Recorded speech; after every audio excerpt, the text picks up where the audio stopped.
Hey guys, welcome back to another video lecture on arch bionyms. As you can see on the screen, we are going to start with the nephridial system in Hirudin area. Now, if you guys are following my videos, you already know that we have already started with the type study in Hirudin area granulosa, wherein we have already completed the morphology, that is nothing but the external features in leech, alimentary canal of leech, hemocoelomic system in leech, and now we are going to cover the nephridial system or the urinogenital system.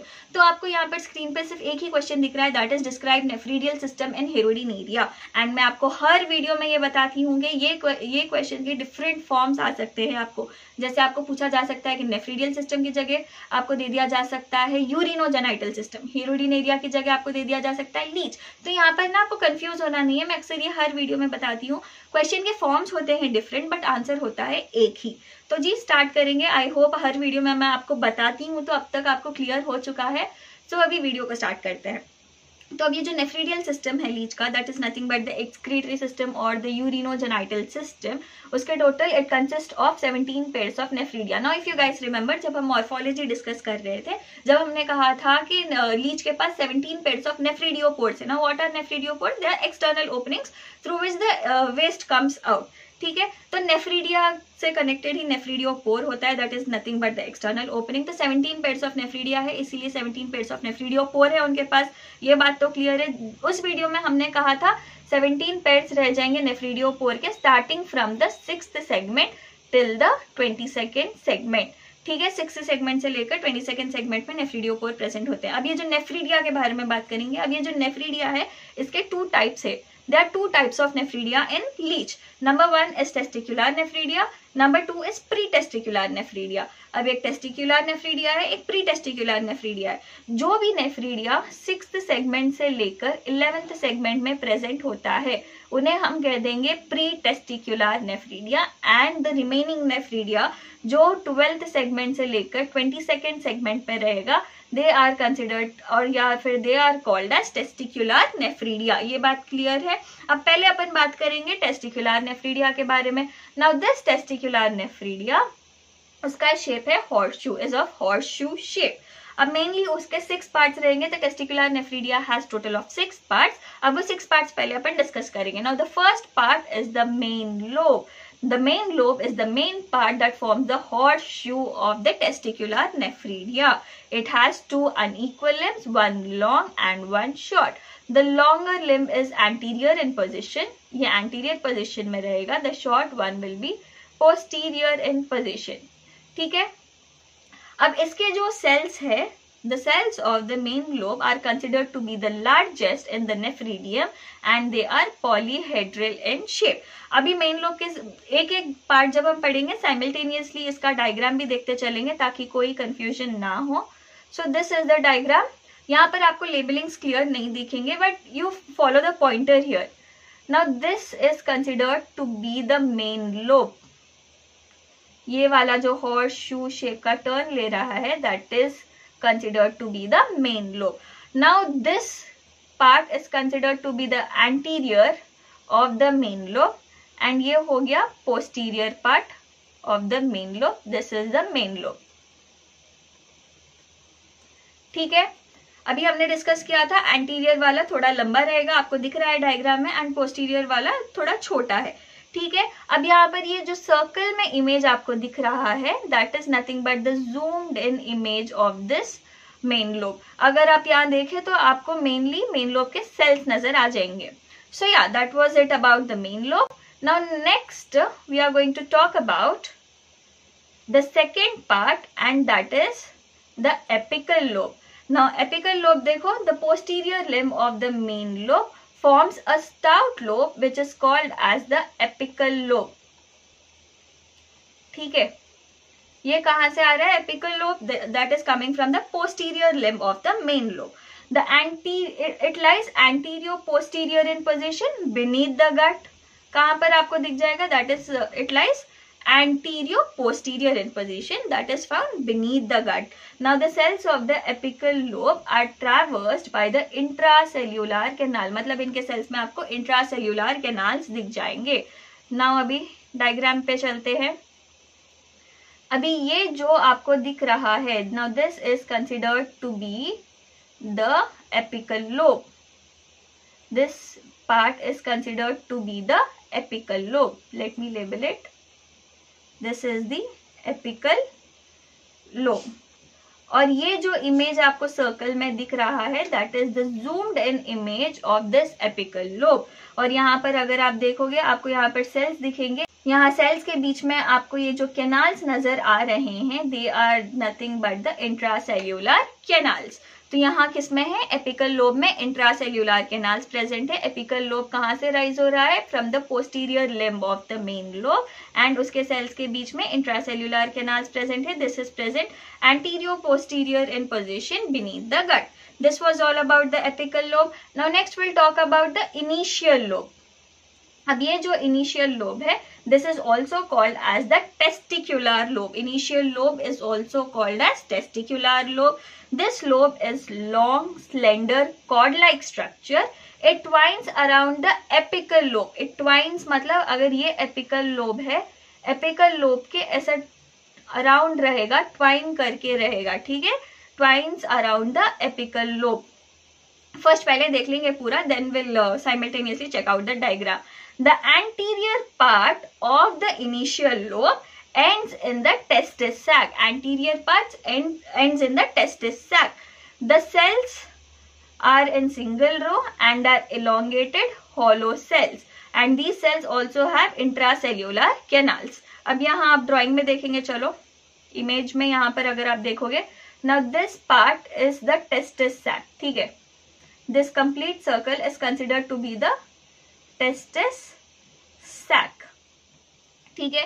अब ये जो मैं colour change करके बताती हूँ आपको, green colour ले लेते हैं. अब ये जो यहाँ पर आपको लोब नजर आ रही है, this is considered to be the initial lobe and as you can see it is twining around the apical lobe. ये जो ट्वाइन कर रही है एपिकल लोब के तरफ, एपिकल लोब के अराउंड ट्वाइन कर रही है. It is twining around the apical lobe, ठीक है? क्लियर है?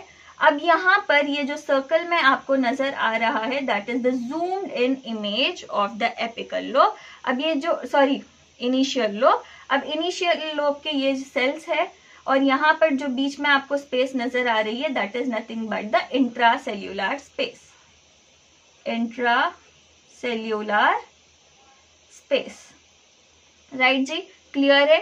ये वाला जो पार्ट था this was the main lobe. Follow the pointer. Main lobe से पोस्टीरियर लिम्ब से आ रही है apical lobe and apical lobe में जो इनिशियल लोब है हमारा that is twining around the apical lobe. I hope this is clear. अब ये एंटीरियरली एंड कहाँ हो रही है? This is anteriorly ending in the testis sac. ये जो टेस्टिस सैक है anteriorly, anterior part of the initial lobe is found in the testis sac. यही पॉइंट हमने वहां पर डिस्कस किया था. So this was all about the initial lobe. I hope initial lobe के बारे में सब कुछ क्लियर है आपको. Now next we are going to talk about the inner lobe. Now what is the inner lobe? It is a narrow lobe. It lies in the curvature of the main lobe. Now what does this line mean? It lies in the curvature of main lobe. मतलब for example see if this is the main lobe, इसके यहाँ curvature में आपको inner lobe ऐसे नजर आ जाएगी. वो drawing में भी, डायग्राम में भी हम डिस्कस करेंगे, ठीक है? This also runs forward along the outer border of the apical lobe for about half of its length. Now what does this mean? It also runs forward मतलब instead of the curvature also वो थोड़ा सा आगे जाएगी. कहाँ पर? Apical lobe के पास. Along the outer border of the apical lobe थोड़ा सा आगे जाएगी. Complete apical lobe नहीं, only about half of its length. अभी यहाँ डायग्राम में देखो आप लोग. तो अब यहाँ पर आपको ये जो लोब नजर आ रही है that is considered to be the inner lobe. Not the pink one but the yellow colour का जो लाइट येलो कलर का जो शेड नजर आ रहा है that is the inner lobe, ठीक है? This is considered to be the inner lobe. ID K what's wrong with this, digitiser चल नहीं रहा है. This is the inner lobe. और ये सर्कल में जो आप देख रहे हैं that is the zoomed in image of the inner lobe, जहां पर आपको इसके सेल्स नजर आएंगे and also these canals here, these tiny openings here. I'll go with the red color. So these openings here, यहाँ पर ये जो नजर आ रही है ओपनिंग होके जो स्पेस नजर आ रही है that is considered to be the intracellular space. अब तक हम इंट्रासेल्यूलर स्पेस किन किन लोब्स में पढ़ चुके हैं? एपिकल लोब में हमने देख लिया है, इनिशियल लोब में हमने देख लिया है, एंड इनर लोब में हमने देख लिया है, और ये इंट्रासेल्यूलर स्पेस ये तीनों लोब्स में ही होती है। ठीक है, डायग्राम से तो आई होप क्लियर है। तो let me explain it to you again, just follow the pointer. ये जो है this is the main lobe. Main lobe के पोस्टीरियर लिम्ब से अराइज हो रही है apical lobe. Now talking about the initial lobe, initial lobe anterior part उसका है टेस्टिस सैक में। टेस्टिस सैक से उसका एंटीरियर पार्ट बाहर आ जाएगा and this will twine around the apical lobe. ठीक है, अब ये जो इनर लोब है this is the inner lobe. It lies in the curvature of the main lobe. ये मेन लोब के कर्वेचर में इनर लोब आपको दिख रही है। ठीक है, अब ये थोड़ा सा आगे एपिकल लोब में भी एक्सटेंड होगी, only half of the length of the apical lobe. I hope आपको ये क्लियरली समझ में आ रहा है। अगर नहीं समझ में आ रहा है एक बार वीडियो फिर से देखो ताकि आपको क्लियरली समझ में आ जाए। एंड आजकल यूट्यूब में जूम करने का ऑप्शन भी है, थोड़ा सा डायग्राम आप जूम करके देखोगे आपको क्लियरली और क्लियरली समझ में आएगा। ठीक है, अब नेक्स्ट कौन सा लोब हम डिस्कस करने वाले हैं? After the inner lobe we are going to discuss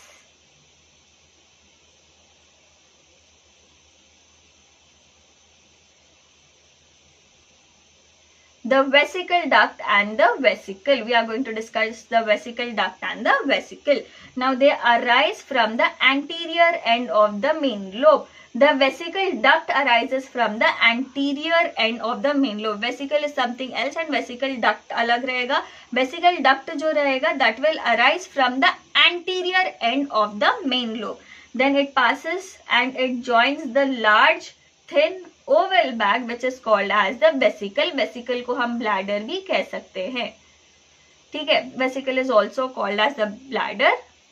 now from the inner side of the vesicle arises a non ciliated short duct which is called as the excretory duct. Now this excretory duct will open out. What's wrong with this? Just a second. Yeah. तो ये जो excretory duct है, पहले तो हम क्या बोल रहे हैं? वेसिकल है। Vesicle duct is opening into the vesicle. अब ये वेसिकल के इनर साइड से एक छोटी सी एक और डक्ट अराइज हो रही है that is very short and non ciliated which is called as the excretory duct. And this excretory duct will open outside the body of the leech as nephridiopore. ये हमने डिस्कस कर लिया है। Now these nephridiopore, if you guys remember, we have already discussed that there are total of 17 pairs of nephridiopores present and the nephridiopores lies in the last annulus of every segment. 6th segment से लेकर 22nd segment तक annuli भी present होती है। जितनी भी annuli present होगी last annulus में आपको nephridiopore दिख जाएगा। last annulus में आपको nephridiopore दिख जाएगा। ठीक है, नाउ अभी डायग्राम में चलते हैं वापस। नाउ डायग्राम में अगर आप देखोगे, right, let me zoom into this image here. Vesicle duct पे फोकस करते हैं। तो यहाँ पर this is the anterior lobe, right. ये पूरा सारा का सारा एंटीरियर लोब है। द एंटीरियर, सॉरी, ये सारा का सारा मेन लोब है, not anterior lobe, I am sorry. ये सारा का सारा क्या है? मेन लोब है। ये मेन लोब का जो एंटीरियर एंड है, एंटीरियर एंड से क्या अराइज हो रहा है? इफ यू नोटिस, अराइज हो रहा है vesicle duct. This duct is considered to be the vesicle duct. ठीक है, अब ये डक्ट कहाँ पर ज्वाइन हो रहा है? वेसिकल में ज्वाइन हो रहा है। Now this vesicle is oval in shape, ये हमने डिस्कस किया है। This is vesicle. ठीक है, अब ये वेसिकल के पास देखो छोटू सा डक्ट है, ये नॉन सीलिएटेड छोटू सा डक्ट है। Now this duct is said to be the excretory duct. ठीक है, अब यहाँ पे जो ये एक्सटर्नल ओपनिंग है जो लीच की बॉडी के बाहर ओपन होती है, जो भी वेस्ट मटेरियल बाहर जाता है, it is because of this pore and that is called as नेफ्रिडियोपोर।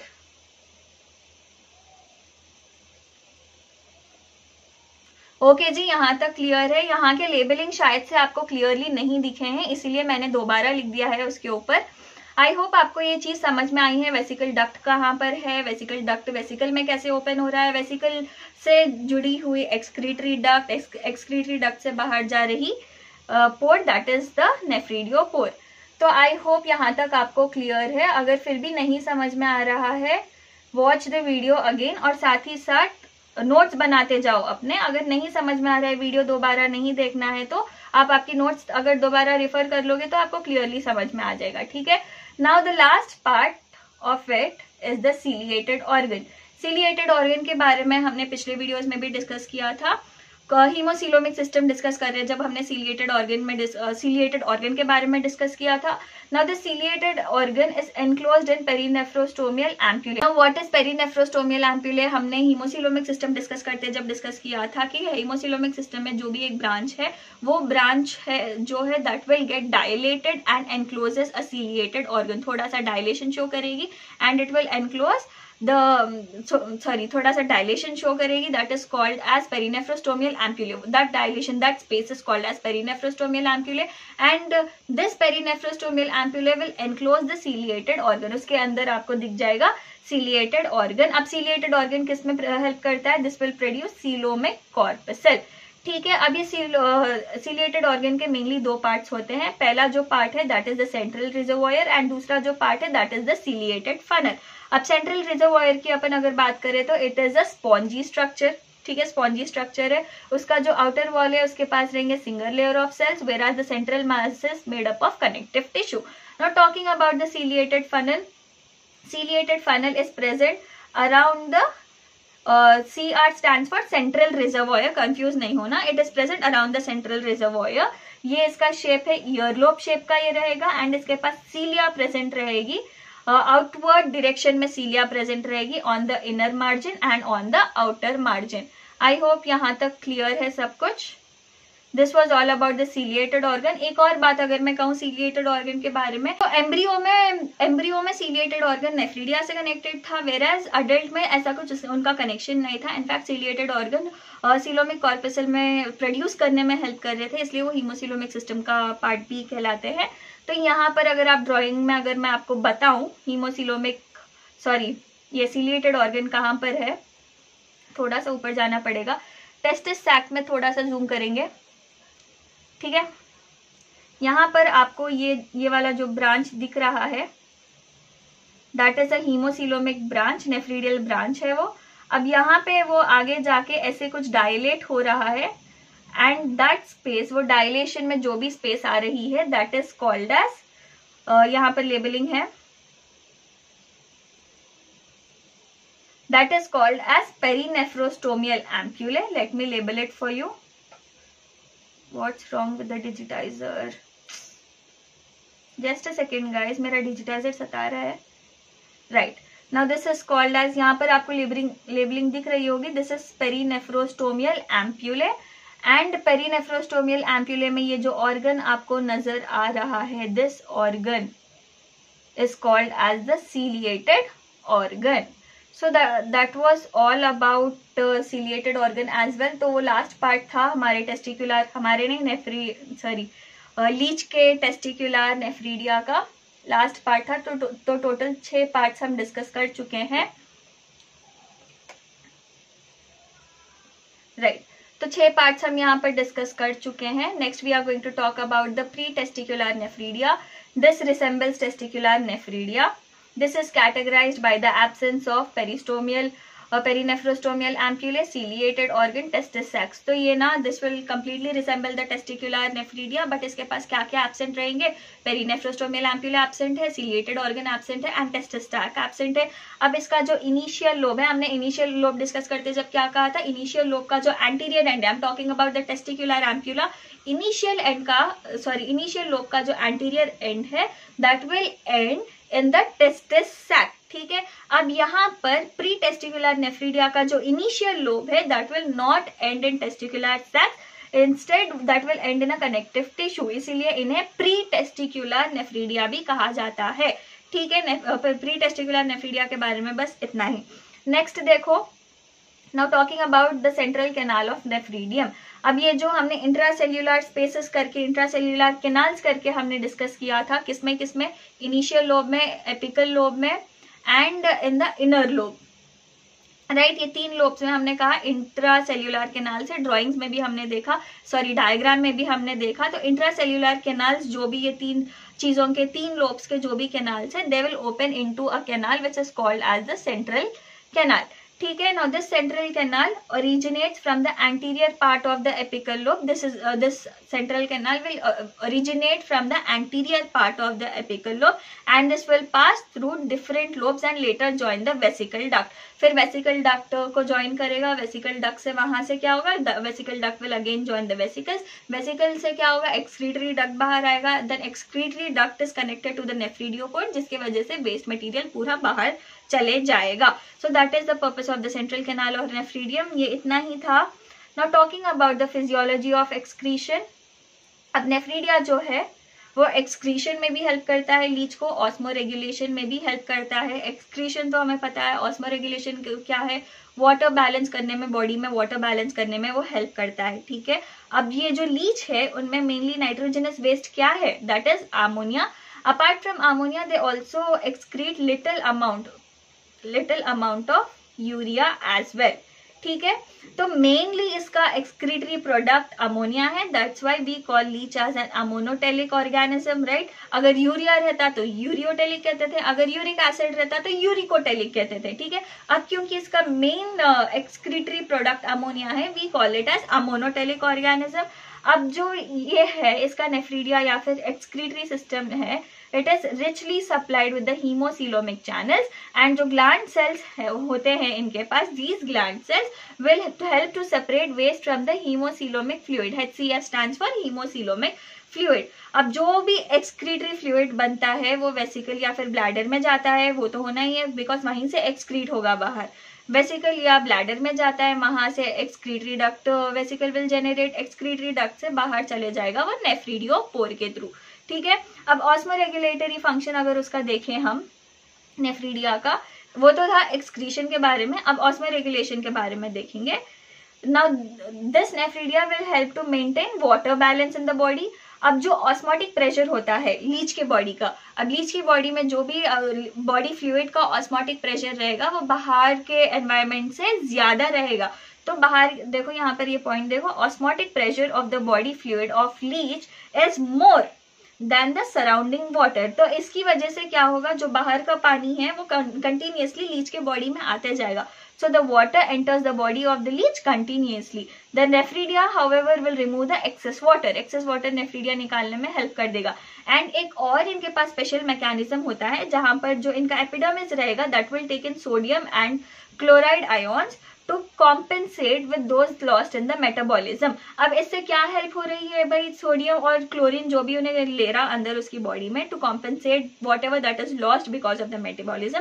This will directly और indirectly help in maintaining the constancy in the body fluids osmotic pressure. Body fluid के osmotic pressure की constancy help करने में ये help करता है। So that was all about today's video. थोड़ा सा लैपटॉप और डिजिटाइजर मेरा सता रहा था, थोड़ा वीडियो अगर ऊपर नीचे हो गया तो भी आज एक वीडियो के लिए मैनेज कर लो। Next time I make sure कि ऐसा कुछ ना हो। थोड़ा सा वीडियो सता रहा था तो ऊपर नीचे हो रहा था। आई होप आपको वीडियो फिर भी समझ में आई होगी। I try to make it as simple as possible.